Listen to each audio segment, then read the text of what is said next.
Hello and welcome to Doing Business in Rwanda. I'm Arnold Segawa. On this edition, we are looking at the Rwanda election, one of the three most anticipated elections and the implications of the outcome of the election going forward, attracting investment, let alone ultimately economic growth to the East African country. On this edition, we do look at the three candidates. It's of course the incumbent President Paul Kagame.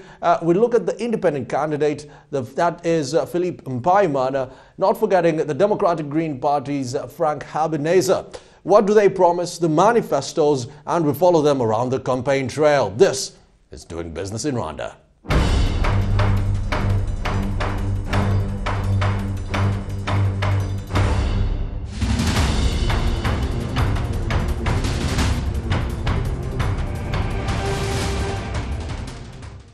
For over 20 years, Rwanda has enjoyed a sound political climate attested by a democratic process that has seen the East African nation enjoy a multi-party system.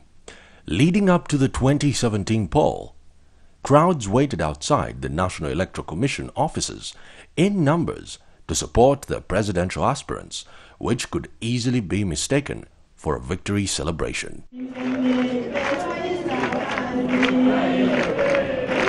The race for president in Rwanda kicked off with the candidates sending their credentials and official papers to the National Electoral Commission, where three presidential aspirants were approved to run for the top office in the land.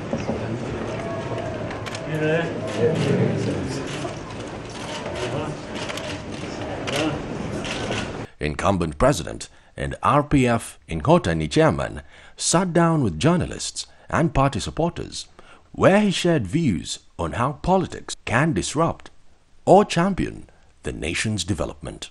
You will find politics affecting everything as we know it in daily life. Even when you are out there doing your own business, what you meet in the field of doing business, part of it will be politics.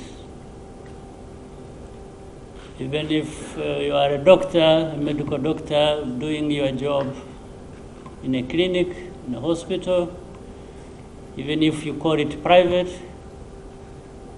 you will meet politics, one way or another, affecting you.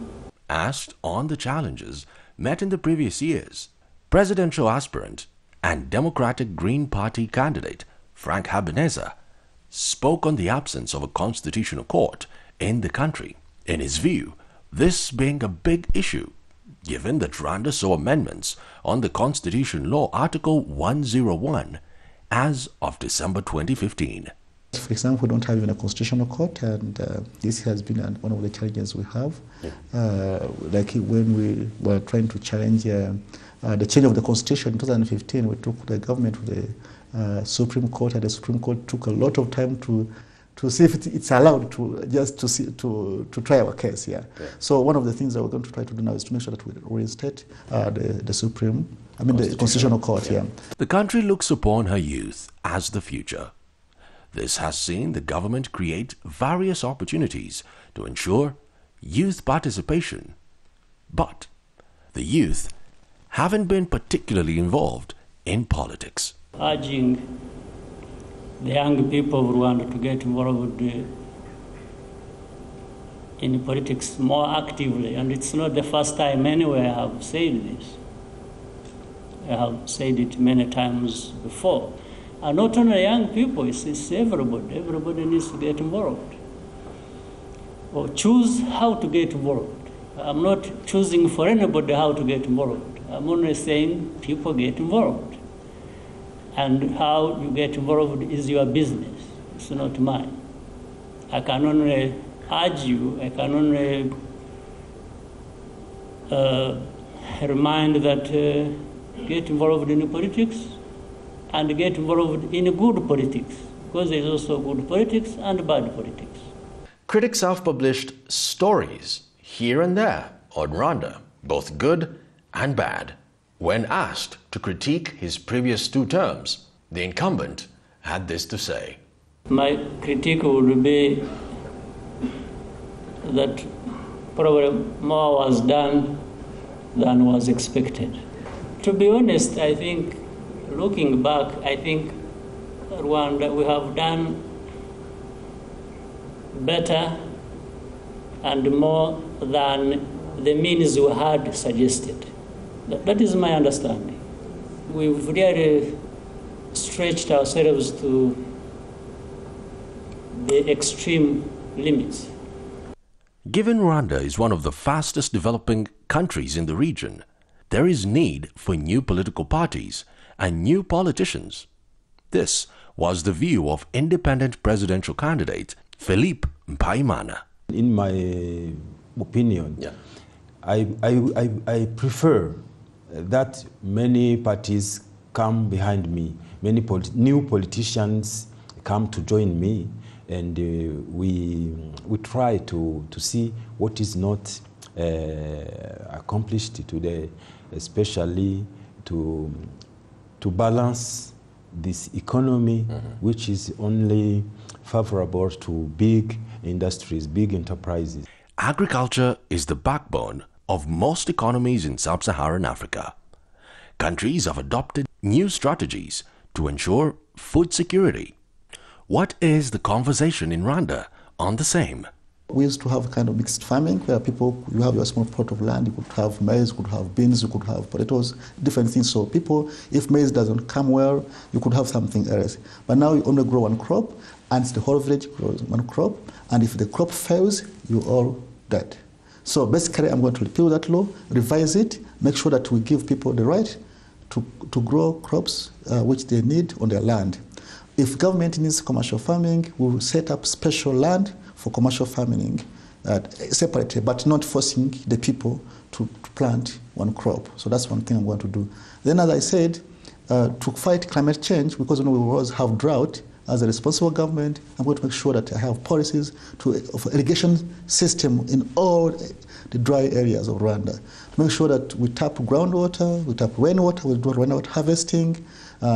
We have different sources, water bodies there, which we can tap and make sure that we have enough water reservoir, and then we can irrigate our crops, even the dry season, so that people don't have to cry, even their animals, cattle don't have to die because of the drought. So that's one thing I'm going to do differently, because the government has been there for the 23 years, they have failed to do that. We spoke to different residents from both the city center and some parts of the countryside to better understand the anticipations for the presidential-elect before and after the elections. Let the development not be to the specific people or specific areas or any class of people of the country, but also penetrate in those people that maybe didn't go to school, that those old women that are out there, they don't even know what convention center is. I ask that the penetration of the development or the activities that are done by the government should reach out to every single person of the country. It is very important for us to make our choice, because we don't want to put someone in office that won't contribute to the country's development. It requires us as the youth to show our support and go cast the votes come August 4th. And what I expect from the president as a woman is to advocate for more gender equality and opening up more doors for the ladies. The reason I voted for the president is that in the previous 2 terms, he accomplished a lot of things, such as building houses for the homeless, constructing and maintaining roads. He gave cows to people through the 1 cow per family program. Children are getting milk today and others are attending school. What I ask for is more job creation for the youth, so we can for once and for all get off the streets. The government constructed modern markets for us, but we don't have the capital and financement to keep us going. We voted for Kagame so that we can see more development for both the country and the citizens. On the 4th of August, Rwanda went to the polls, where over 6.5 million Rwandans cast their vote in the 2017 presidential election. We saw the candidates, the campaigns, what the Rwandans wish to see in the next 7 years, the elections, and finally, the results where the RPF candidate emerged victorious, re-elected with a landslide of 98.79% of the vote. It is now clear that the winner of this election is the RPF and His Excellency Paul Kagame. I can only congratulate him and appreciate the choice of the people. As a Democrat, I'd like to take on this opportunity to congratulate the RPF candidate Paul Kagame for the victory and wish him all the best.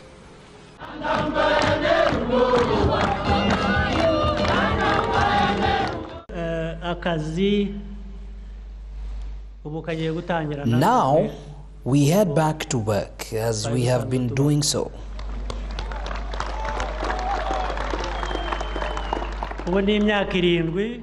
The 7 years ahead is for us to continue dealing with Rwandan issues for Rwandans, including maintaining Rwandans' identity in order to achieve resilience as a country.